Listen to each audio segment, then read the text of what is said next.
IPL റൺവേട്ടക്കാരിൽ ആരാണ് മുന്നിൽ? കൂടുതൽ വിക്കറ്റ് നേടിയത് ആരാണ്? സിക്സറുകൾ അടിച്ചതും 4 അടിച്ചതും മികച്ച സ്ട്രൈക്ക് റേറ്റ് ശരാശരി അങ്ങനെ കണക്കുകൾ പലതാണ്. ഇന്ന് നമ്മൾ നോക്കുന്നത് മോസ്റ്റ് വാല്യുബിൾ പ്ലെയർ ലിസ്റ്റാണ്. ആരാണ് മുന്നിൽ? നമ്മുടെ സഞ്ജു ആ ലിസ്റ്റിൽ ഉണ്ടാകുമോ എന്നാണ് നോക്കേണ്ടത്.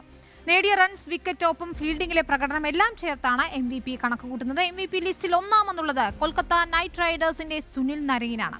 ബാറ്റ് കൊണ്ടും പന്ത് കൊണ്ടും ഒരുപോലെയാണ് അദ്ദേഹം തിളങ്ങുന്നത്. MVP പോയിന്റ് 395 11 മത്സരങ്ങളിൽ നിന്നായി 461 റൺസ്, 14 വിക്കറ്റ്, 6 ക്യാച്ചുകളാണ് അദ്ദേഹം നേടിയിരിക്കുന്നത്. സുനിൽ നരൈൻ. വിരാട് കോഹ്ലിയാണ് സീസണിൽ റൺവേട്ടക്കാരിൽ മുന്നിലായുള്ളത്. വിരാട് കോഹ്ലിക്ക് 266 പോയിന്റാണുള്ളത്. 12 മത്സരങ്ങളിൽ നിന്നായി 634 റൺസ് നേടി.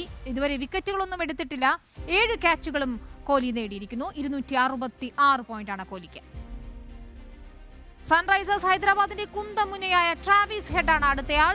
അതിവേഗ റൺസ് ഉയർത്തുന്നതാണ് ട്രാവിസിന്റെ പ്രത്യേകത. 261 പോയിന്റാണ് ട്രാവിസ് ഹെഡിനുള്ളത്. 11 മത്സരങ്ങളിൽ നിന്നായി 533 റൺസാണ് നേടിയിരിക്കുന്നത് ട്രാവിസ് ഹെഡ്. കൊൽക്കത്ത നൈറ്റ് റൈഡേഴ്സിന്റെ ഫിൽ സാൾട്ടാണ് മറ്റൊരു താരം. 237.5 പോയിന്റാണ് ഉള്ളത്.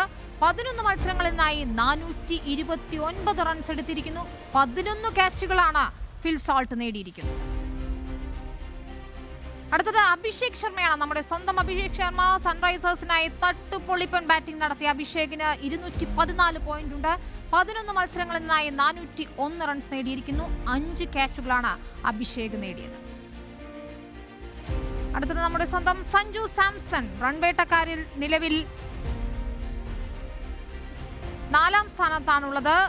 211 പോയിന്റുമായി MVP-യിൽ സഞ്ജു സാംസൺ 6ാമതാണ്. 11 മത്സരങ്ങളിൽ നിന്നായി 471 റൺസാണ് സഞ്ജു നേടിയിരിക്കുന്നത്. 6 ക്യാച്ചുകളും സ്വന്തമാക്കിയിരിക്കുന്നു.